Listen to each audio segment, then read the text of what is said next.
we're having these different conversations that I feel like are so important because we're talking about things that definitely people that grew up in certain generations never heard of, right? Like we're talking about toxic parenting, right? We never heard that growing up. And let me tell you something, like I said, I'm Puerto Rican. I guarantee you nobody's cornered the market on toxic parenting like Latino parents. Woo! Man, oh, look at us trauma bonding. It hurts so bueno, doesn't it? I'm telling you, man, we put the tra in trauma. That was us. That was all us. It was just Alma, we spiced it up. That's why we have to talk about stuff like toxic parenting, because a lot of us didn't even realize we had toxic parents until we looked over our childhoods with today's guidelines. I thought I was safe. I was like, nah, I love my parents love me. What's that? Yeah, they hit me. Every day. But only when I was doing kid stuff. Let me see that list real quick. Let me look real quick. Saw all the information they know now about raising kids, and I was like, oh no! I need so much therapy. Like, that's wild. I hope there's a punch card. Trying to explain therapy to Latino parents. Look at that, look at that. Look at that. That hit you right in the trauma, right there. Like, whoop. Man, I was like, I cannot sana away depression. It's not how that works. If you don't know what sana is, allow me to explain. For those that don't know, Latinos have this thing that we say when like little kids get hurt. It's a little rhyme, make them feel better, you know what I mean? Sana, colita de rana, si no sanas hoy, sanarás mañana. You're all healed.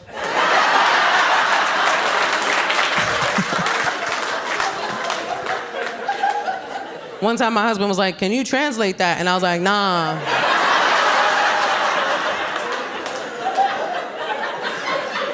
Nah, man. Anything you translate from another language into English always loses something. Because the other languages are often so poetic, especially Spanish, such a poetic language. And if you translate it, it just loses all validity. Because translated, it's save, butt of a frog. If you don't heal today, you'll heal tomorrow. It's just passive-aggressive witchcraft. That's all it is. That's all it is. Save, butt of a frog. You have to say it in Spanish or your children will have nightmares. Like, you can't.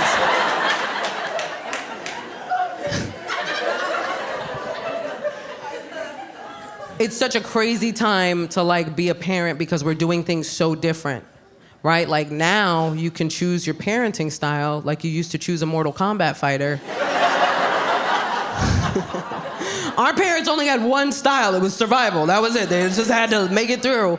But we chose conscious parenting, me and my husband, conscious parenting, which is annoying. I'm not gonna lie to you, it's annoying because it's not permissive. It's literally realizing every way in which you affect a tiny human life. And you have to be so aware of everything, and it's so hard because you want to fight them. You know you shouldn't. You know it's not their fault, but you find yourself getting frustrated at the craziest things. Because I would just be like, why can't you use a spoon?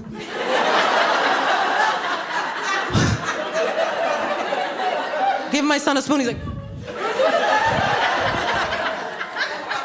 no, you crackhead.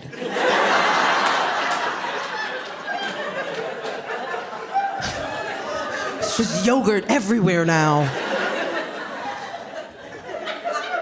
And the stakes just get higher and higher as you go along, what you have to teach them, what you have to be patient with, because now we're at potty training. Literally, there was one time my son made full-on eye contact with me as he pooped on my living room floor. And as a conscious parent, I was like, way to listen to your body, little man.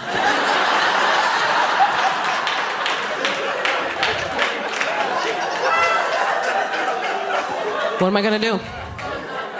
What am I gonna do? He's a kid, he doesn't know any better. What am I gonna roll up a newspaper, bang him on the head with it, push his face in it? No, bad baby! I would call the cops on myself if I did that. I'd be like, you gotta come get me, I finally broke. But here's the amazing thing about conscious parenting that they don't tell you. You learn as you do it. The more you consciously parent your kid, the more it heals all of your crap. Yeah, it really does. Because you end up parenting the way you wish you had been parented.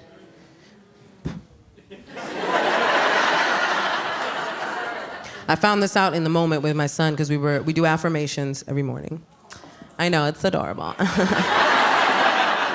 Don't get it twisted, it's Snoop Dogg affirmations. I want to thank me. No, it's a great affirmation.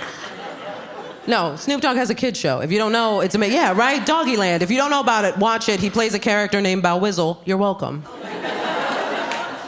The songs all slap. You're welcome.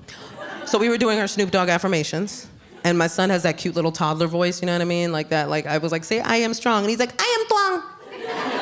Like, say, I am brave. He's like, I am brave. And then I felt it, like all the stuff I didn't get. You know what I mean? In that moment, I felt that. And like, before I knew it, I was like, say I am loved.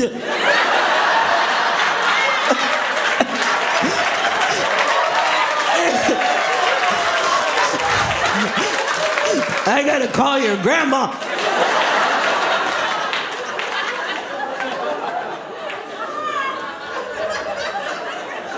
I didn't even see that coming, man.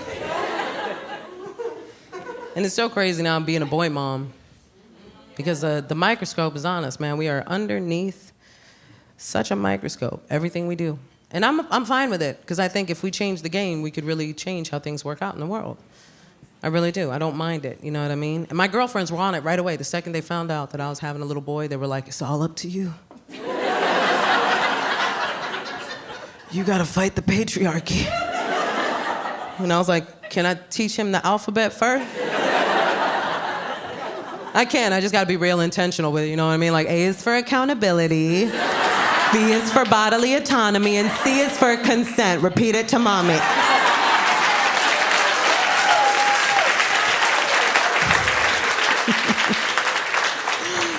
You have to be aware of these things, you know what I mean? And I think the thing that's hard now is that there's so many opinions on parenting now, and you don't know where to go, you know what I mean? And as a parent, it can be hard to take the opinion of somebody who like doesn't have kids, for instance. I found myself getting frustrated at people that would give parenting advice that don't have kids.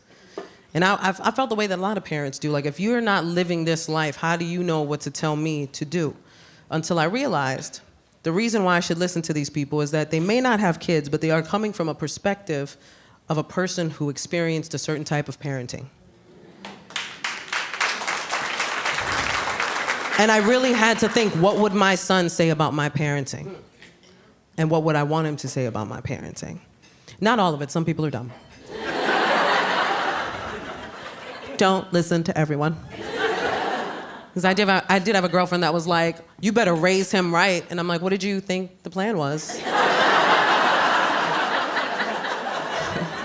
What did you think? I think I got pregnant and I was like, I will raise him evil. Go forth and destroy my child. Of course I want to raise a good human being, but I also don't like being told what to do. So the second she said that, there was a part of me that wanted to be like, nope. I was gonna, but then you had said what you said.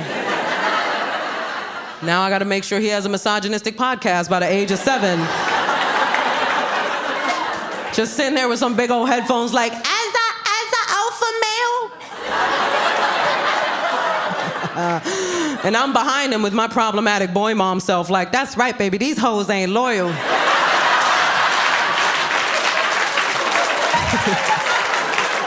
It's just me and you forever.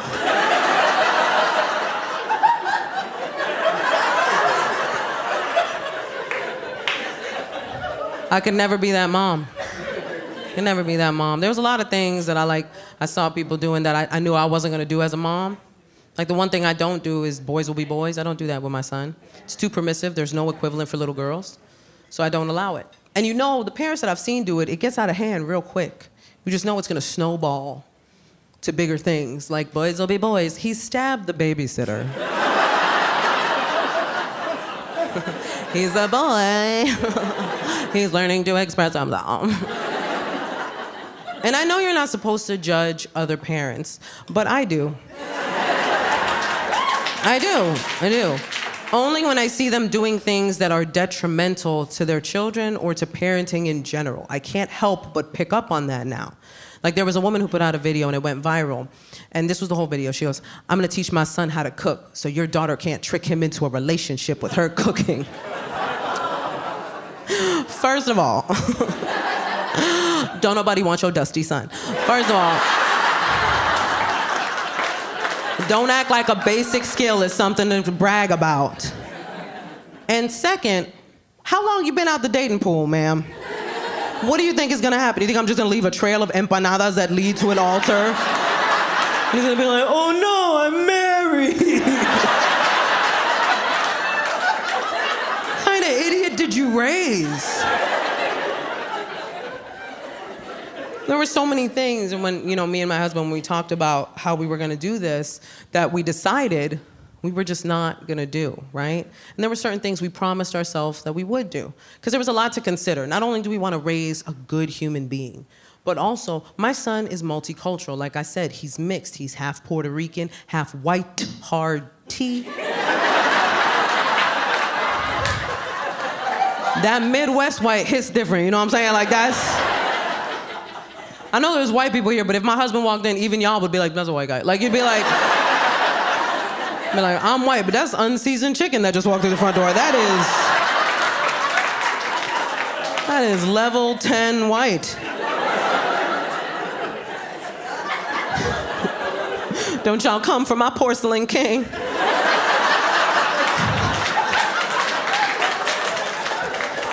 There's a couple guys in the audience that are like, porcelain king. I'm gonna use that later.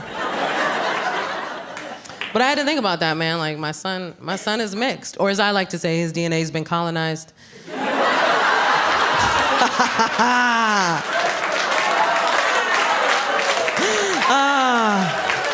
That is my favorite way of saying it. Because people are always like, wait a minute.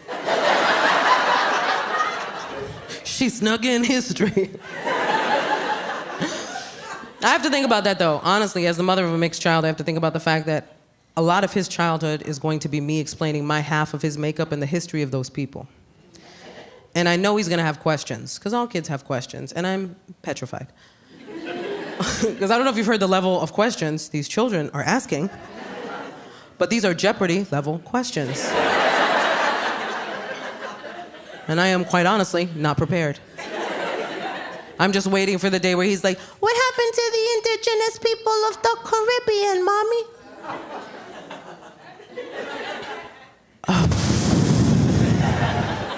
And then I just look at his dad.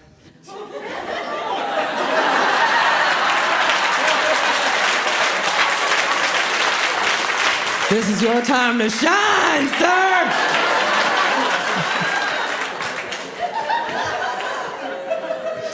My poor son is walking around like, I come from the oppressor and the oppressed. I'm the problem and the solution. Oh. I'm like, that's right, baby. Also, don't take no blankets from daddy's side of the family. If you got that last part,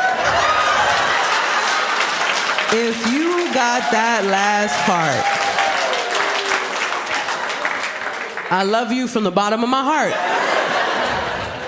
Because the amount of times I'd looked out at an audience of people that's like, what's wrong with their blankets? What's wrong? What's the thread count on the blankets?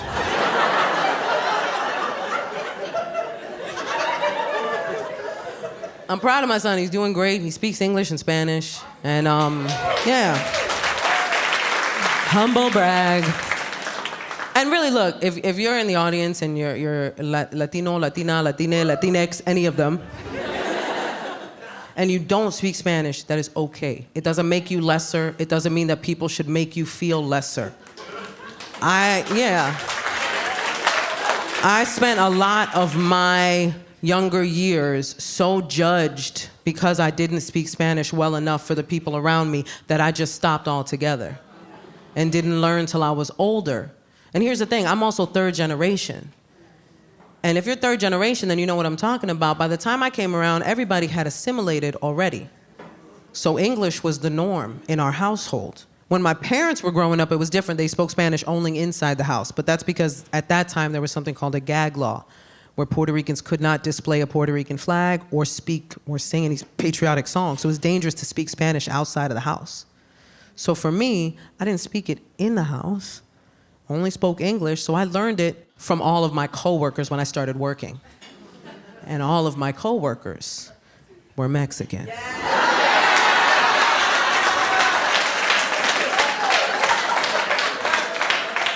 So my Spanish is very confusing.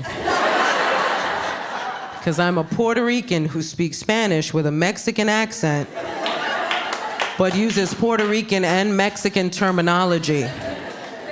My Spanish sounds like what a ransom note looks like.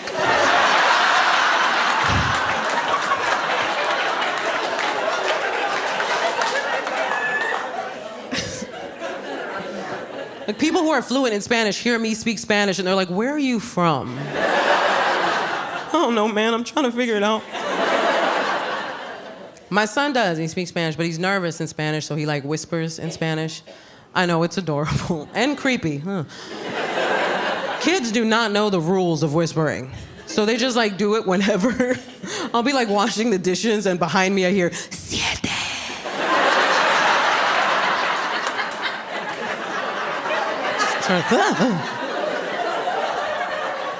Mommy's gonna burn some sage now.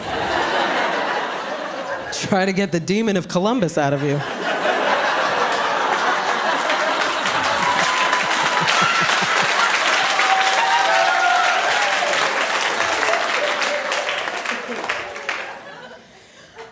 I'll tell you what. First of all, we should start with this. I should have started here. I didn't even know I was pregnant. We should have probably started there. I mean, I knew before the delivery date. I didn't show up at the hospital like, my tummy hurts.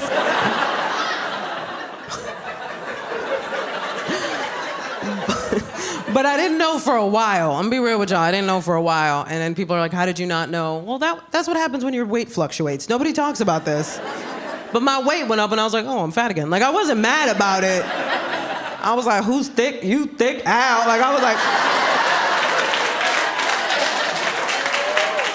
My thighs got bigger. I was like, I'm about to change some lives. And then I went to a doctor and he was like, nah, that's a person. Like, what's wrong with you? It's a whole baby. I was like, that's a foot? I thought that was gas. That's wild. You sure? Check again. I ate some cheese earlier. You might see a block of brie. That looks like a foot. But it was a whole baby. Freaked out, I'm not gonna lie. But as soon as I saw that first ultrasound, I was sold. That was it, I was sold, man. And I had a great pregnancy. I had no complications, no morning sickness, and all my girlfriends who had kids were like, must be nice. I was like, it was. I can't help it if I'm God's favorite, man. Pick a God, any God. I'm a favorite across the board, man.